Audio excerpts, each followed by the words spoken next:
Okay, thank you all for joining us today. It's the top of the hour, so we're going to go ahead and get started here on our webinar.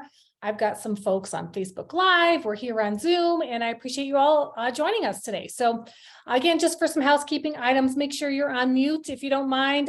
Like I said, I've got my dog sitting here taking a nap, so I can't promise he's not going to start barking in his sleep, but we're going to go ahead and dive into this content, and I appreciate you guys joining me today. So let's go into upsides of downsizing. If that's what you're interested in, you're in the right place, and we're going to go ahead and get started. So here's what we're going to go ahead and cover today. So first, the current state of the real estate market. I'm going to give you just a little teaser as far as what's happening in our real estate market so you can kind of get up to speed. We're going to talk about types of housing to consider. Also, the benefits of downsizing. So there's certainly lots of pros to consider as you're looking forward to downsizing your home. Popular locations in the US and abroad where people are moving when they are considering downsizing. And then also we're going to talk a little bit about how to get your home ready. So if you're looking at downsizing, really what your checklist is to get that process started. So who am I? Well, my name is Jackie White. I'm a realtor here in Colorado in the Denver metro area. And I am with Your Castle Real Estate. We're the largest independently owned brokerage here in the state of Colorado. Here's some pictures of my family here. We are a big skiing family, love to be outdoors and get all the adventure travel in. I have two kids. They are big into sports, so I'm always out there cheering on the sidelines for them. I used to be in marketing, working for a number of marketing firms, most recently Merkle, and worked with a lot of Fortune 500 companies. So I had a lot of fun doing that. But when I started my family, decided to get into real estate. So I started investing about a decade ago. So if you have any questions about investing, you can certainly reach out. Happy to chat with you about that. And I'm also a realtor here in Colorado. So I've been licensed since 2014 and a certified mountain area specialist. I work with a lot of seniors and a certified negotiation expert. And I also am very involved in our community when it comes to wildfire prevention and also education.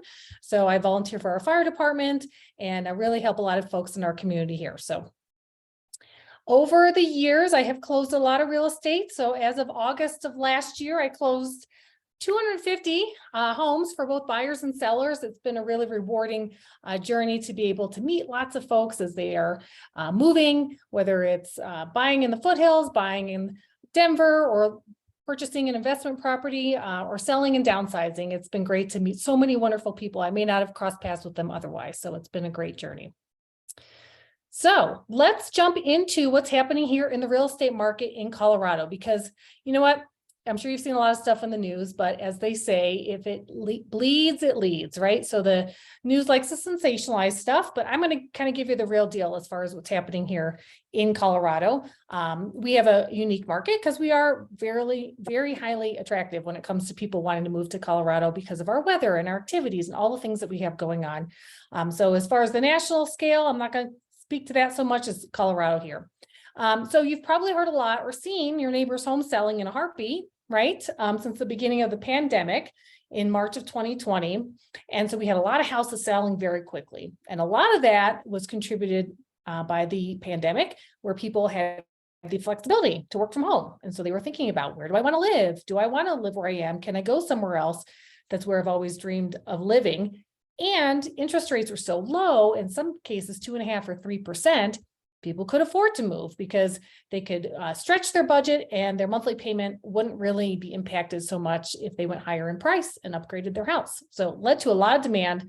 But right now we are slowing down. We're out of that frenzy. Not everything is a fire drill, which is actually quite nice.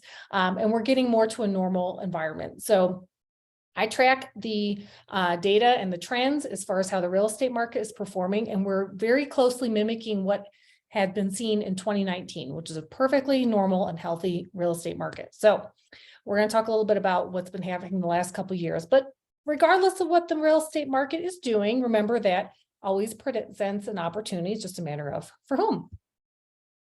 I'm going to share a little bit of data points here, and then we're going to get into the meat of our conversation about downsizing. So at Your Castle Real Estate, we spend a lot of time analyzing the market, and I really dive into this. So I've got a couple charts I want to share with you just to illustrate what's happening in our real estate market.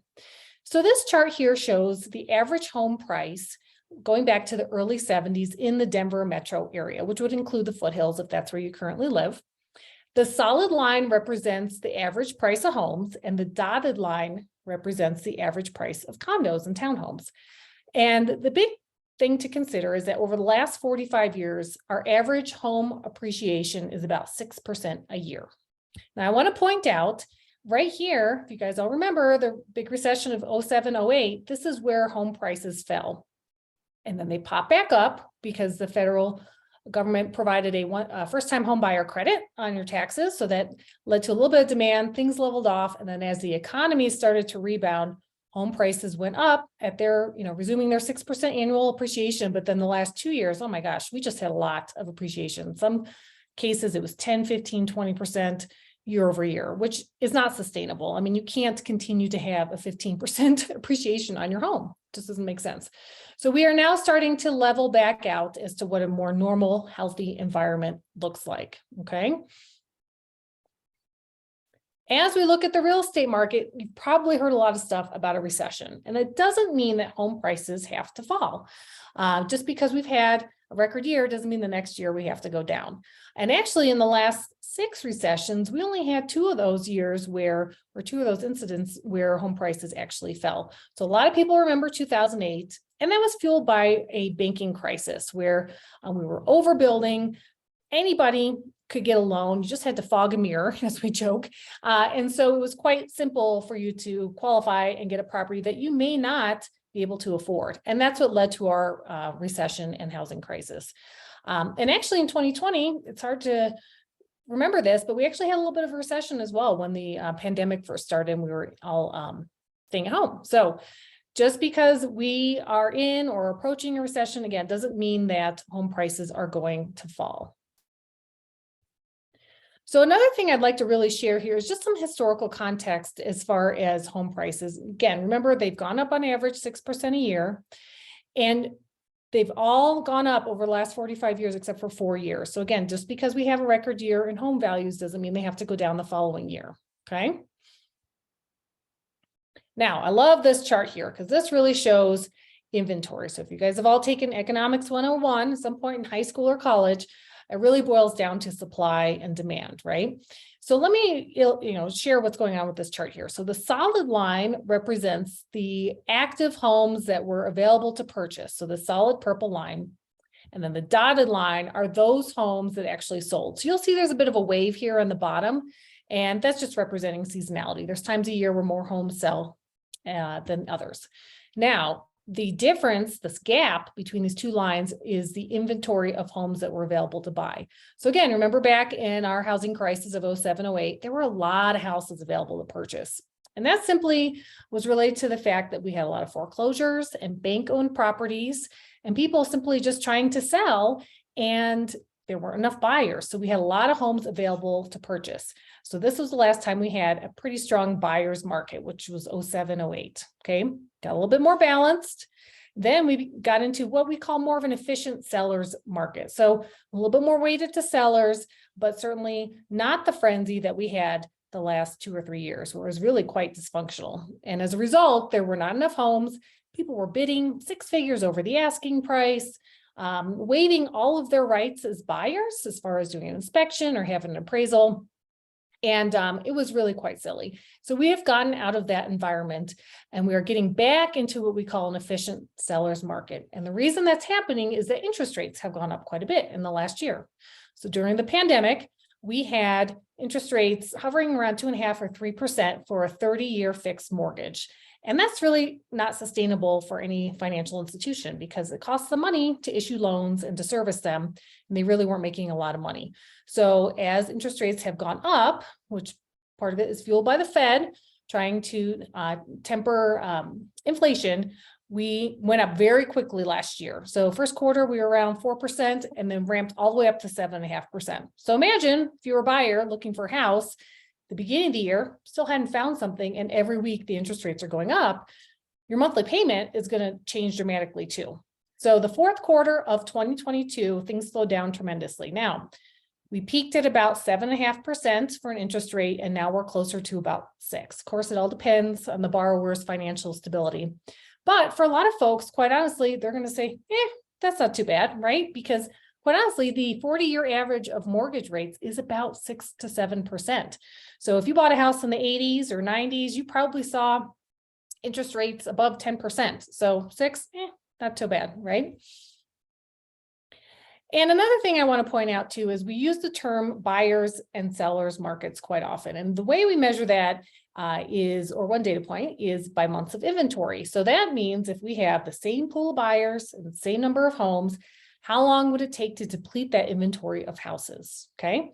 So if we have over 6 months of inventory, that's considered a buyer's market, which means that we don't have a lot of buyers and we have a lot of houses available. So what does that environment look like? It means buyers can be more aggressive on their offers and sellers kind of have to negotiate. They're going to have to do some things and there's going to be a little bit more give and take. We think it's balanced when it's between 4 and 6 months of inventory, and then less than 4 months is considered a seller's market. And we have certainly been in that position for the last decade. Now it's been a very tight seller's market, especially the last 2 to 3 years. And now we're kind of coming out of that. So again, we're not in that dysfunctional seller's market. The sellers still have a little bit more of the upper hand. So as you're thinking about perhaps downsizing your house, there's a lot of different things for you to consider. So certainly the first thing that folks consider is why downsize? Well, you've got a smaller house, less to maintain, less to heat, less to, vacuum, carpet, paint, anytime there's a project, right?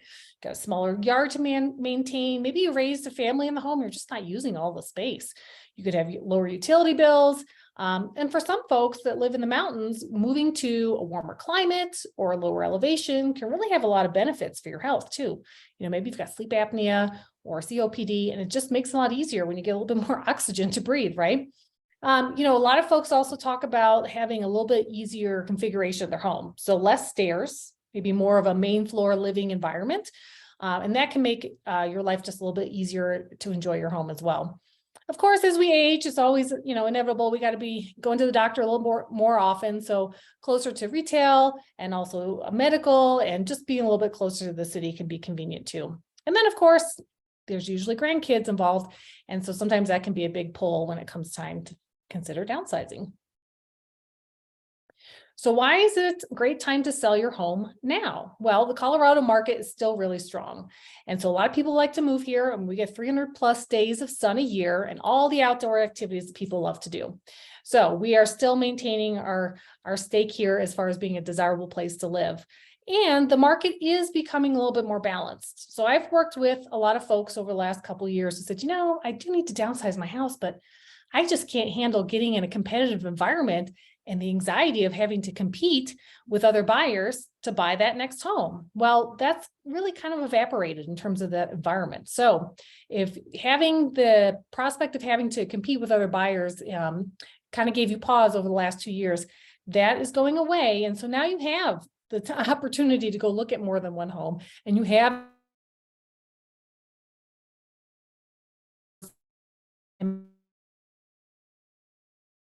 that if you live in the foothills, listen up, because you've got a great opportunity right now because the foothills is even a more desirable place. So I'm talking about the communities just west of Denver. So Evergreen, Conifer, Pine, Bailey, Morrison, all the foothills communities where people envision living in a mountain when they move to Colorado. So we've got houses on an acre or two, views, we're nestled in the trees.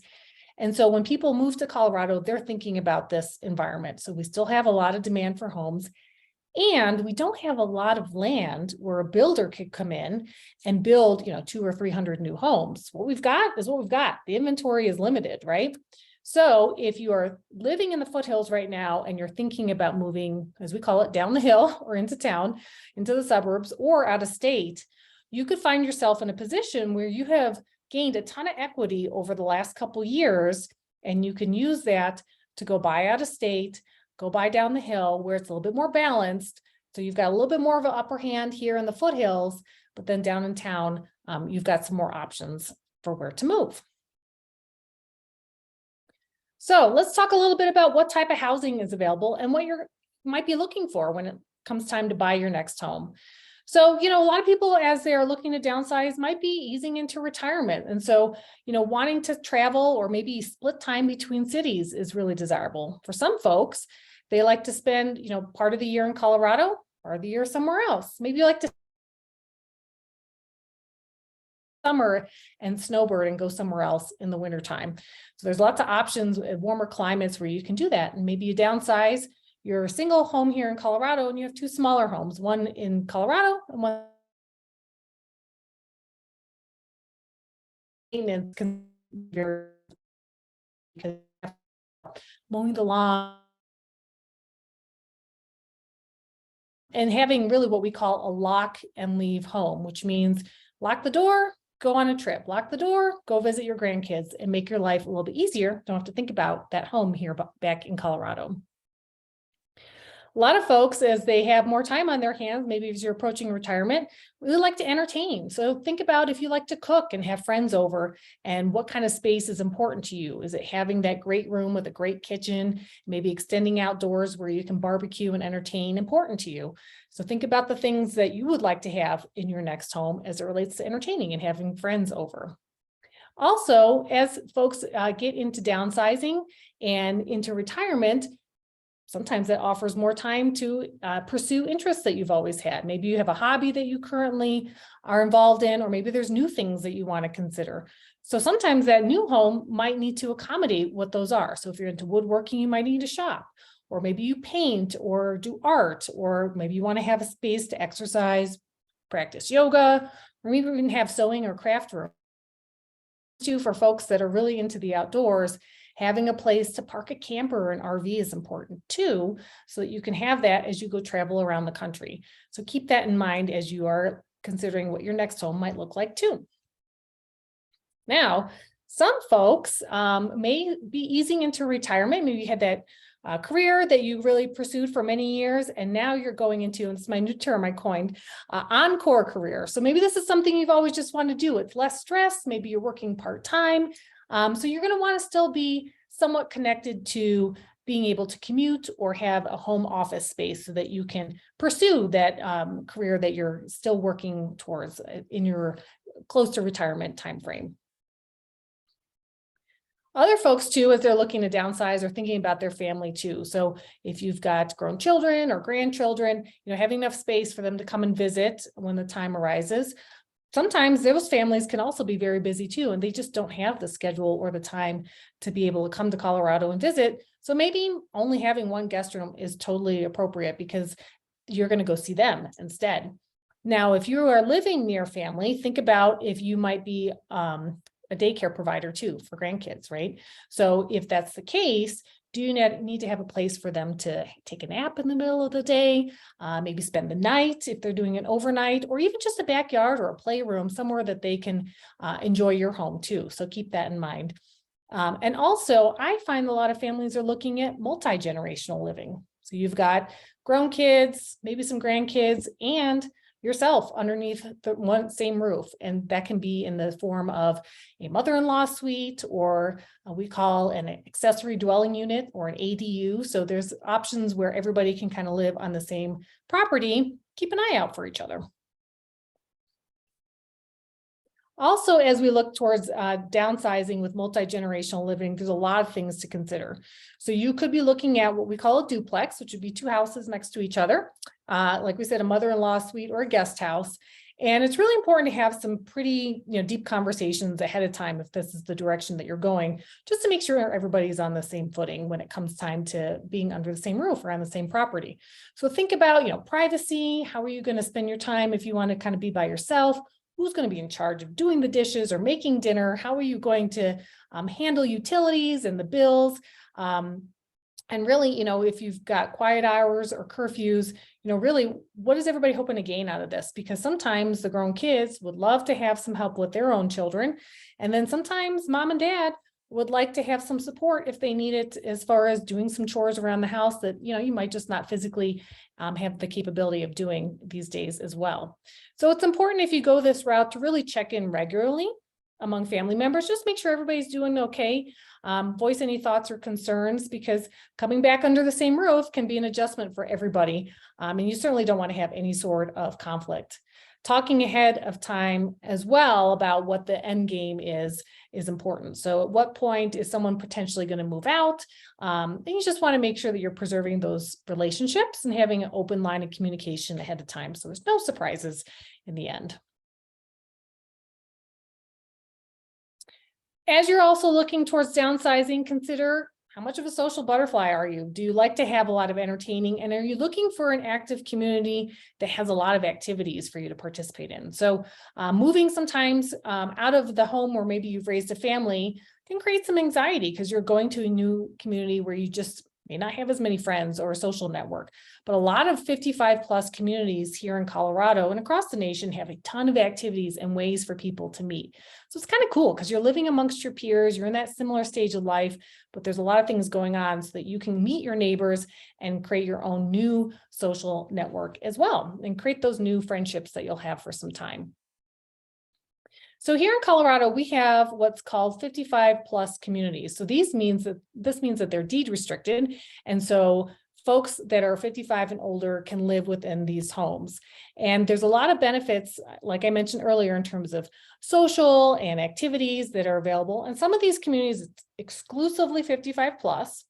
And then sometimes it's a bigger community and there's just a little area that's 55+. And then the rest is a variety of open homes. So it could be any sort of demographic makeup in terms of the buyers. I'm going to give you a couple of examples of what currently exists here in Denver. So the first one is Anthem Ranch, which is in Broomfield. And these homes were built in about 2005 to about 2011. And their price point today ranges from about $600,000 to over $1 million. So about $1.4 million. And that's all going to depend on the size of the home. And, if you're backing up to a golf course, things like that.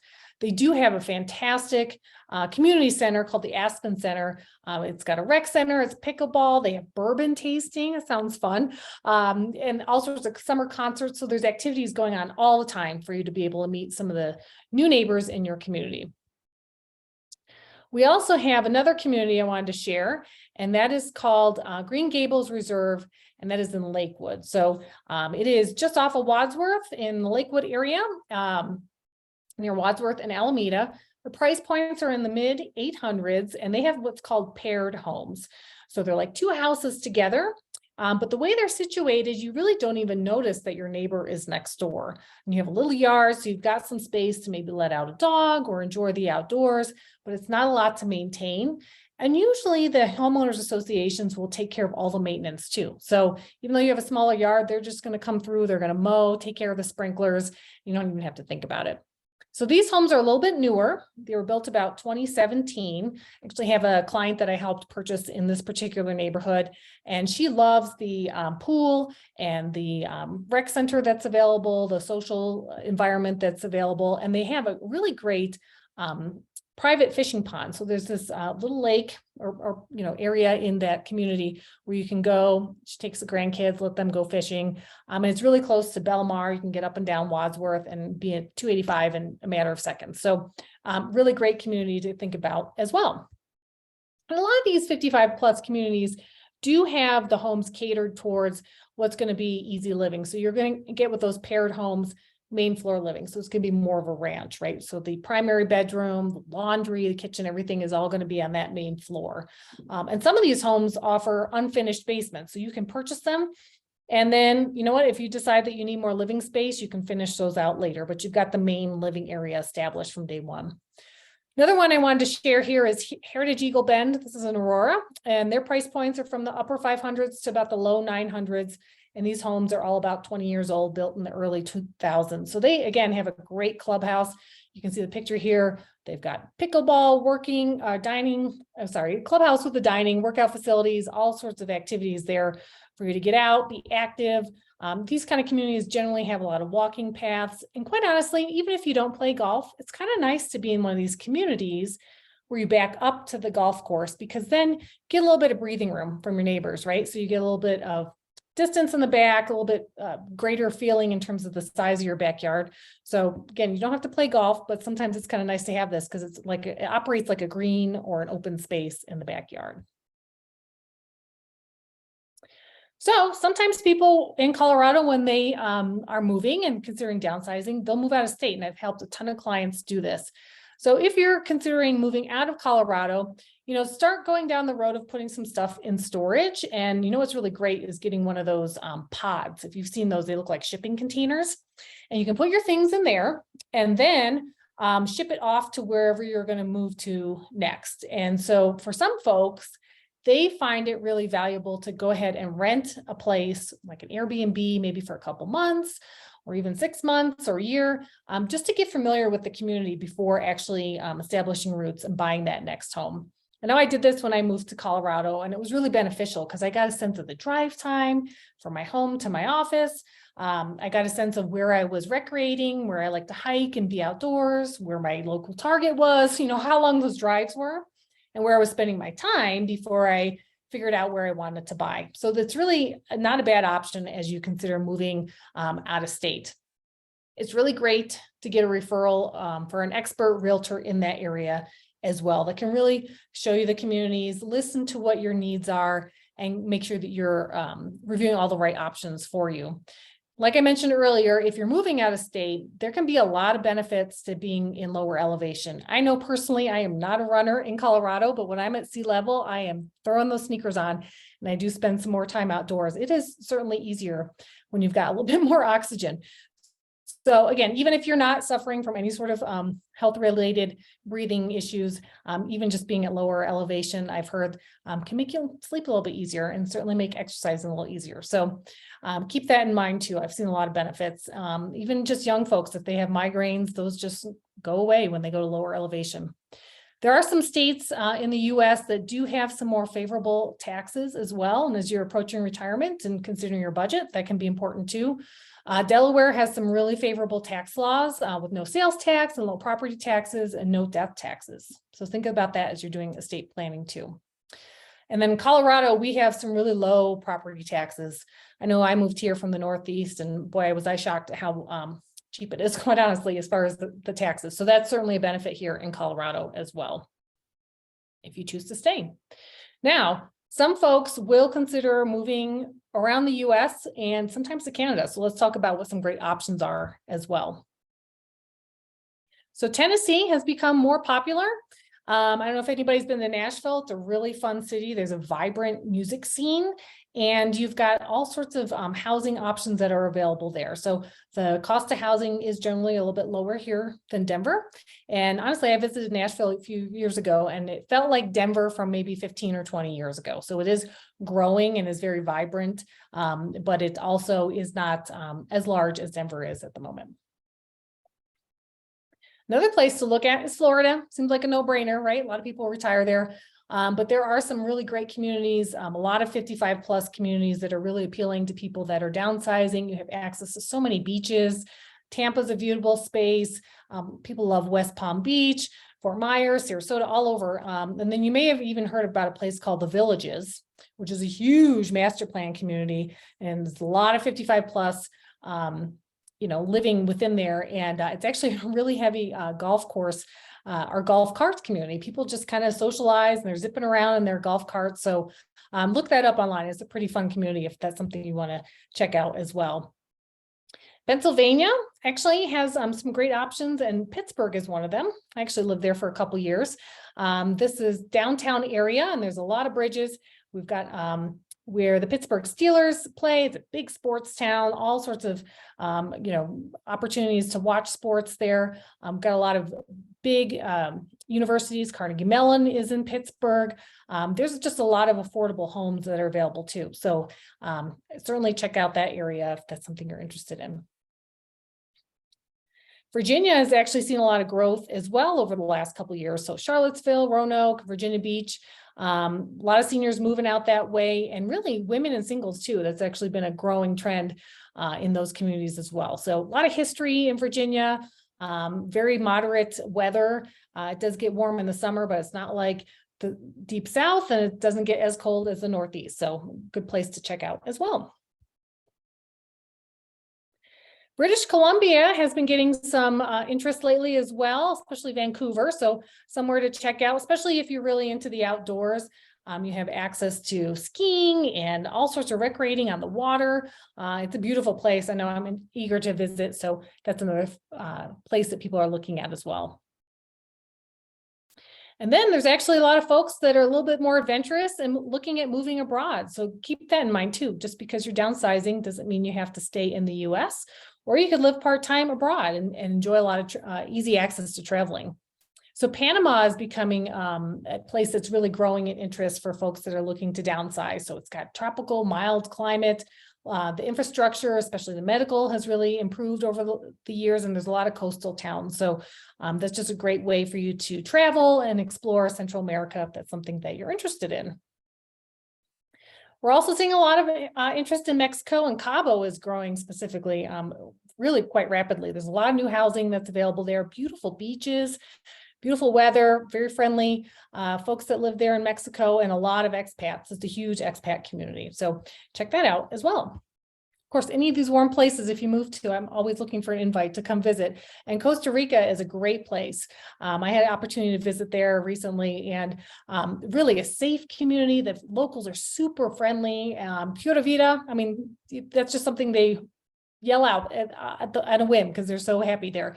It's actually considered a blue zone. So if you've read into that, there was a researcher that looked at where the highest concentration of centenarians are. So people that live to 100, and one of the places was Costa Rica. So that's clearly why they're one of the happiest places on earth. So lots to explore. There's mountains, there's coastal towns, there's beaches. So really is a large and vibrant expat community as well, with over 700,000 Americans that live there today. Portugal also is growing in popularity as well. Very established healthcare, easy access to traveling in Europe. Got a friend that's going to retire there as well. So certainly a place to consider if you want to get around Europe very easily in your retirement.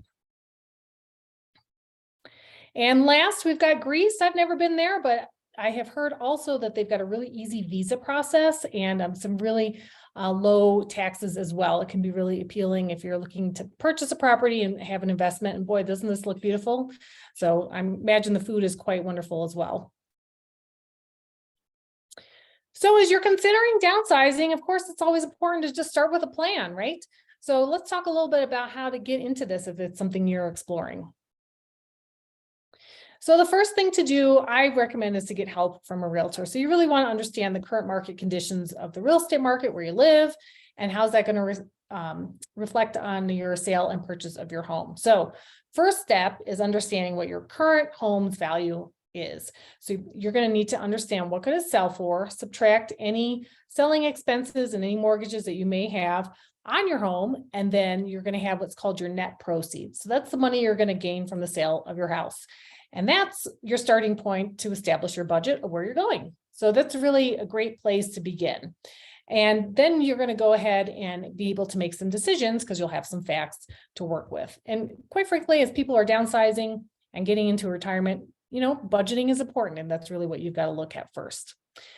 Next, you want to consider timing. When's the best time to sell your house? And also backing into what prep needs to be done to get the house ready. And this is, again, where a realtor is going to provide a lot of value in terms of helping you understand what to downsize, what to pre-pack, how to stage the home so that it's ready for marketing pictures and to be out in the public as people are looking at your home.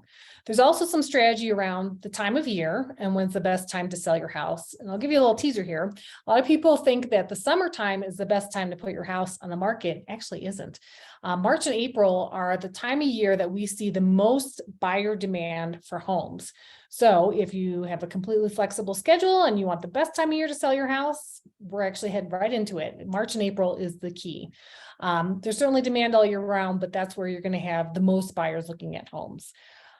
Consider also as well, if you've got stuff coming up in your family, maybe there's somebody that's going to be getting married soon or having a baby, and think about if there's going to be any family obligations that you're going to want to make sure you have as a priority before you put your house on the market too. As we look forward, a lot of people do also get a little bit of anxiety about what happens if their house sells quickly. And I'll tell you, we've got plans for that. So During the process, when you put your house on the market, it could very well find a buyer quite quickly, depending on the price point and location and how you've prepared your home for sale. But keep in mind, once your home goes what we call under contract, which means that the buyer's offer has been accepted by you, that typically takes about 30 days. So that's about a month from when you accept the offer and when we do the closing, which means we wrap up all the paperwork and hand off the keys and the home is officially sold. But we also have what's called a post-closing occupancy period or a seller rent back. So this is where the buyer can allow you to stay in the home for up to 60 days if there's a mortgage that they've used to purchase your house. So lenders won't allow it to go any further than those 60 days. So imagine you've got the 30-day contract period, you close, and now you've got up to 60 days to stay in your home. So you've got a 90-day period where you can start really digging into finding that replacement house.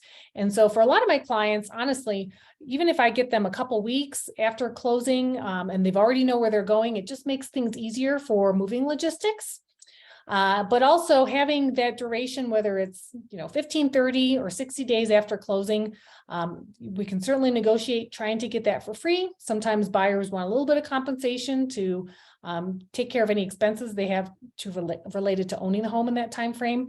But it's something that gives you some breathing room. So you don't have to drive the U-Haul truck to the closing table. You do have a little bit of wiggle room when it comes time to buy your next house. As you get your home ready to sell, of course, you want to start prioritizing what you need to do to get the home ready. So think about the things that when you go and look at a home, you find appealing, right? So for a lot of buyers, moving in and not having a lot of projects is really appealing. And some of the things that you can spend money on really that are going to give you the best return on your investment is carpet and paint, right? It just makes everything nice and fresh, neutral colors. Somebody can move in and put their own touch on the decor, right? And it's just kind of like when you sell a house, or I'm sorry, when you purchase a car and you get that new car smell. Same thing can happen in a house with new carpet and paint. So that's something to keep in mind too. It just feels fresh. You want to catch up on any sort of maintenance, like make sure you're cleaning out the gutters, change out the filters in the furnace, any of those little honeydew items that have been stacking up on a list. Just take care of some of those so that a buyer can see the home and say, oh, look, these folks have been maintaining it. And just some little chores like sweeping the chimney, getting the furnace service, so that people know that you've been maintaining some of the major systems within the house. Now, if you live in the mountains, a lot of us do have septic systems as opposed to city sewer. And that's really important to understand because in Colorado, when you sell your house, if you're on a septic, you have to get what's called a use permit. And so this involves having a certified company come and inspect your septic system. And then they're going to go ahead and pass it based on the fact that it's functioning properly and seems to be in good working order. And that use permit is good for 6 months. If there's an issue with the septic system, the inspector will let you know what that is. You have to correct it, and then they will issue that use permit. And that has to be in place when you sell your house. So if you're thinking about selling, I always recommend just go ahead and get that septic system inspected, because the last thing you want to do is find out a week before closing that, oh my gosh, you've got to replace a tank, right? So get it done early. You've got 6 months for that thing to live, and then you can go ahead and close on your house. A couple other things to think about too is your appliances. Are they older appliances? Do they need to be replaced? Let's talk about what's going to be the best return on your investment, so you're not overspending and not getting any money back for that. And of course, a lot of people think about, geez, should we, renovate the kitchen or renovate the bathroom? And sometimes I honestly say just price the home correctly based on the current conditions, because your renovation taste might be different than a buyer. And as soon as you open things up, you've run the risk of potentially having a bigger project on your hands, right? So price the home accordingly based on the current condition and finishes, because we all know the price of renovations have gotten up in the last couple of years, and it's harder to get people to show up to your house. So you don't want to take the steps to do a renovation, say on a bathroom, that's going to delay you getting in the prime window to put your house on the market. I'd rather see you price your home correctly and make sure that the sale runs smoothly, as opposed to dragging things out by trying to get a contractor to do the work, and then you miss that window of opportunity. Now, of course, is when it comes time to getting your house ready, decluttering is the easiest thing you can do, and it's free. So, make sure that you're going through some of your things and just kind of decluttering and getting rid of stuff, right? So if you've lived in your home for a long time, sometimes this can feel kind of like a daunting task. So I always recommend just start with one room first, pick an easy one too. Go in the guest room. Then you'll feel like you have accomplished something. Then you can move to the next room, right? But go through things, determine what you really need, toss stuff that you've just been hanging on to that really is useless at this point. Pare down the furniture because you want the space to feel bigger. So if you've got like a lot of occasional tables and things in the room that are tripping hazards or impede upon the flow of traffic in the room, so those are the things you want to get rid of too. Depersonalizing is key because when a buyer comes through your house, we want them to focus on the house and imagine themselves living there and having it be their space. So if they're distracted by your family photos or collectibles that really personalize the home to you, they're not going to have as easy a time envisioning themselves living there. So that's something that's important to do. You want to clear all the surfaces, of course, in everybody's kitchen, we've got stuff like, dish drying racks and, all sorts of little appliances on the counters, but we want to see all sorts of countertop space so that people can look at your home and say, wow, there's a lot of space here to go ahead and prep dinner. And I've got a lot of working area. So that's important too. And then, really look at your closets because, folks are going to open up the doors. They're going to want to see the inside the closets, the linen closet, and, all of the available storage that's in the home. And you don't want them to open it up and just see things stuffed in there or it's all falling out on them, right? So they're going to see how much storage is in the house. You want it to be nice and orderly. So, get rid of the stuff you're not using and make it look really organized. There's a lot of folks that are able to help with some of this stuff too, as you're looking at decluttering your house. So I hate the term, but we do use it. It's called junk haulers. So there's companies out there that, you just put that pile in the garage or in the family room and say, hey, you point at it and they'll get it out of there. So there are a lot of companies that are able to do that, and boys that make life easier because you're not running around and taking it to places to donate or taking it to the, trash dump. It's just gone, right? And that's a really convenient way of doing it. The AMVETs also have a service where you can donate things, and they have a box truck that will come to your house, pick it up, and they'll take it to be donated for sale. So that's a really great organization to support. I do know they come up to the foothills too, so I've seen their trucks around. There's also some really great professional organizers too, and I find these folks to be really helpful if you can feel overwhelmed by the things that you need to get rid of. So the way they operate is they'll come to your house, and you just sit at the kitchen table, and they're going to bring one thing by at a time. And all you have to decide is, am I going to keep it, donate it, sell it, or is it out of here? Is it going to the dump, right? And then the next thing comes through and you just have to make that decision, keep, donate, sell, or toss. And then they handle the rest. So they're going to take some stuff out to donate. They're going to take some stuff to the dump, and you do it for a couple hours at a time because, you don't want to do this for 8 hours straight. But it just helps to have someone there to keep the momentum, because it's really easy when you're going through your things to start to get sentimental. And you're like, oh, you remember these pictures from so-and-so's wedding, or, these little, figurines or collectibles that you have, as opposed to staying focused at the task on hand. So they're great. And I've got contacts for that if you need that. And then the other thing I wanted to mention too is don't become the storage unit for your family, right?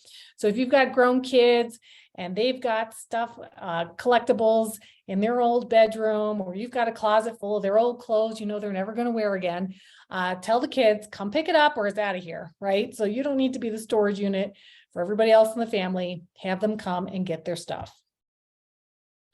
So as you think about moving, there's a lot of things to consider, but the biggest thing I want you to remember is that your key to success is making decisions while you're in control.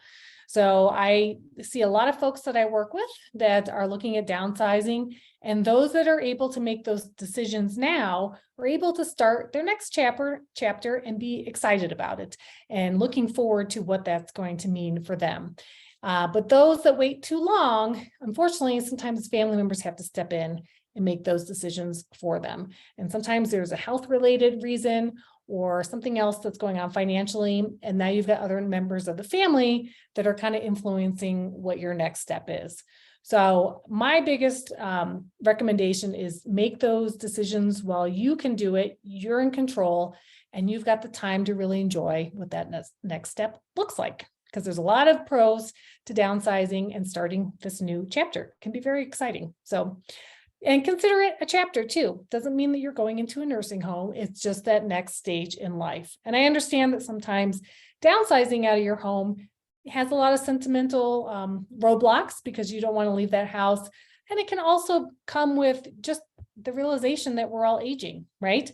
And so sometimes that can be a place that's a little bit of a roadblock. But again, put it in perspective that this is just a new chapter, and it's a new opportunity for you to enjoy your new home, have it be something that's more livable for you.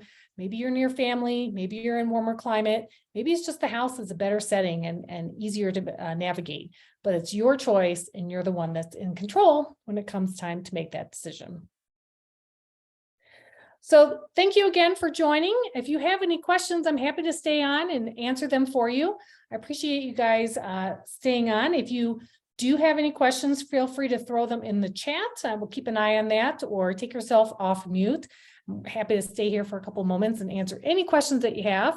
But if you do want to get a hold of me afterwards, you're more than welcome to give me a call, follow me on social media. I'm on LinkedIn, Facebook. I've got my website here as well. I'm happy to answer any questions you have about real estate as it relates to downsizing. So I'll just pause here and see if anybody has any questions, if you'd like to jump in.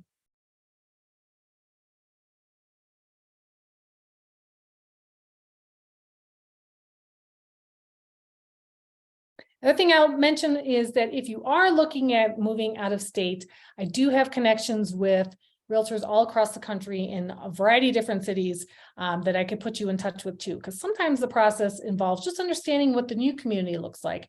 Matter of fact, I just helped some folks from Conifer that are going to be moving to Tampa, and I put them in touch with a really awesome realtor, and they were able to secure their new home. So they were excited about where they're going. We're going to sell their house here in Colorado pretty soon. So it's kind of nice to have a friendly face where you're going and kind of know someone that's going to be able to put you in the right direction. So keep that in mind too. Okay, so I'm going to go ahead and sign off here. Thank you all for joining. Again, feel free to reach out if you have any questions, and I hope you have a wonderful week. Stay warm, and we'll see you soon. Bye.